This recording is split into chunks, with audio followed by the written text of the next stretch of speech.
Portugaleteko merkatua jendez beteta dago, zer antolatu duzue astilekukoek? Astilekukoek guztia antolatu dugu. Ikastola izan da, hemen antolatzailea, atzo arratsaldean ja egon ginen jostailuak eta gauza guztiak prestatzen, familiak implikatu dira, irakaslegoa implikatu da, hemen mundu guztia, ikasleak ere implikatu dira, egiten eskulanak, eta ikusten duzuenez, éxito izan da. Txandaka pasatzen ari dira? Pasatzen ari dira, hori 6. mailakoak dira saltzaileak, eta hemen izaten ditugu, txandaka orduro gela bat sartzen da. Eta gero ikasleak ere txandaka datoz saltzera, erostera gauzak. Salgaiak nondik atera dituzue? Jostailuak familiei esan genien, hori zerbait bat zuten guri donatzeko, ekartzeko ikastolara, eta hori izan dugu atzo arte. Eta gero eskulanak ere? Ikasleek eta baita familia batzuk ere implikatu dira eta egin dituzte. Hori, gantzillos, belarritakoak, denetarik izan dugu. Urtero egiten duzue merkatu solidario hau? Bai, urtero hau da 4. urtea egiten dugula, izan zen hori ikaskuntza zerbitzua komunitatean ikasgai berri bat lonbloe dela eta orduan okurritu zitzaigun horrelako zerbait egin algenuela, eta aurten daia 4. urtea egiten dugula. Astilekuko ikasleak zarete, ezta? Bai. Bai, eta etorri zarete ona, merkatura, zerbait erostera, ezta? Bai. Zer erosi duzue? Hau eta... De momento bi gauzak. Bi gauzak. Hau, jabero bat eta... hau. Bale. Jabero bat? Bale. Oso. Eta zu, pinguinoa, eta ebe bai, jabero bat edo? Bai. Eta garestiak izan dira? Hau bi eta hau bat. Bale. Nire jabero hau bat eta bestea ere bat. Merkeak dira, beraz. Bale.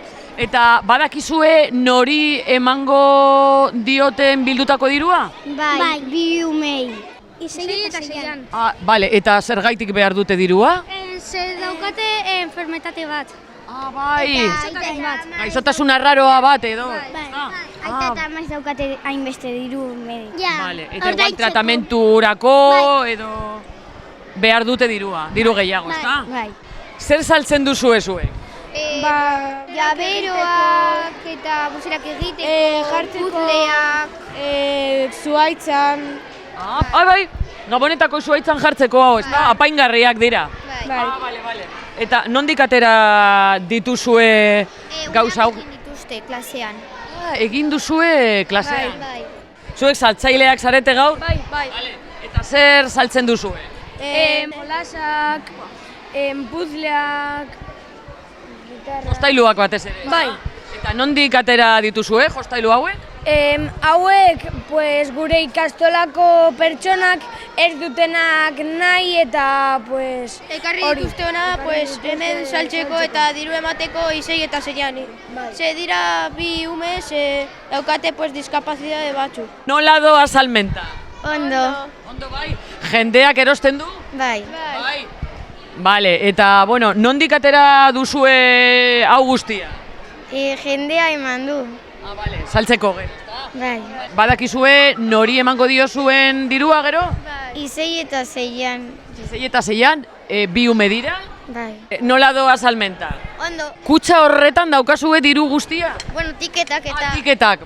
Nola funtzionatzen du merkatu honek? Zuk heltzen zara diruarekin normal eta hor dago postu bat eta aldatzen dizu dirua tiketak partez eta etortzen zara eta tiketak ematen diguzu.